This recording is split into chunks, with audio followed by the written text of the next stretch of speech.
Bonjour la France sur Europe 1. Lui, en revanche, il va faire un voyage, mais autour de vous. C'est Ariel Wiesman.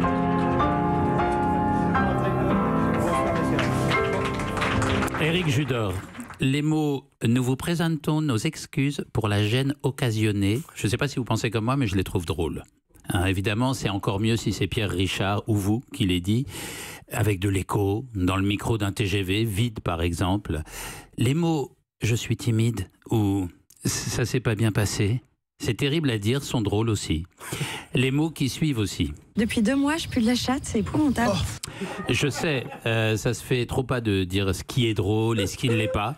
Mais l'idée que... du contexte, c'est fou, c'est très dur. Hein. Ouais, l'idée que quelqu'un, quelque part, est gêné.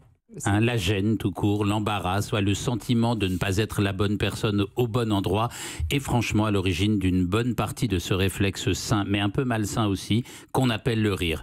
Oui, le décalage entre ce que l'on peut faire tout seul, peinard, dans l'illusion souveraine qu'on maîtrise le monde, et l'irruption du regard des autres, c'est tout simplement implacable. Quand on est petit, vous savez, on rêve parfois qu'on arrive à l'école en retard et que quand maman vous dit « bonne journée chérie », on se rend compte qu'on est tout nu.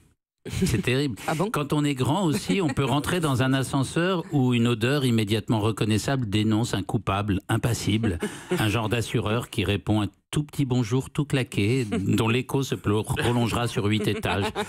Imaginez ce type qui fait tout pour avoir l'air d'un homme sérieux, alors qu'il a pété, disons-le, et qui a juste cru qu'il serait seul jusqu'au rez-de-chaussée, contraint de s'excuser pour la gêne occasionnée. Ça fait rire. La gêne, la gênance, comme on dit maintenant, la honte, l'exposition à l'absurdité, la vulnérabilité, c'est la découverte de l'autre, de son regard sur vous, qui vous fait passer de la toute-puissance de l'ego à la toute nullité du réel, partagée tant bien que mal avec autrui. Parfois, c'est aussi le contraire, comme dans Seul Tout, votre incroyable film sur ce policier qui se retrouve seul au monde, puis se rend compte que la seule personne encore sur Terre est le cambrioleur qui lui échappe depuis longtemps, en l'occurrence Ramsey.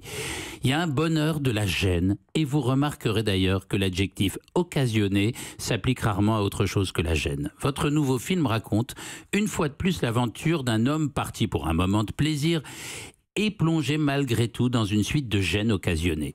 Le fait que le mot gêne vienne de GN, c'est-à-dire l'enfer, signifie qu'on rit finalement de ce qui nous fait le plus peur. En fait, j'avais juste envie de vous dire mon admiration. Je sais que c'est un peu ridicule parce que je suis passé par de la théorie. Et donc, Eric, j'espère que vous m'excuserez pour la gêne occasionnée. Ah ouais, il retombe sur ses pattes. Ah ouais. Merci Ariel Wiesman.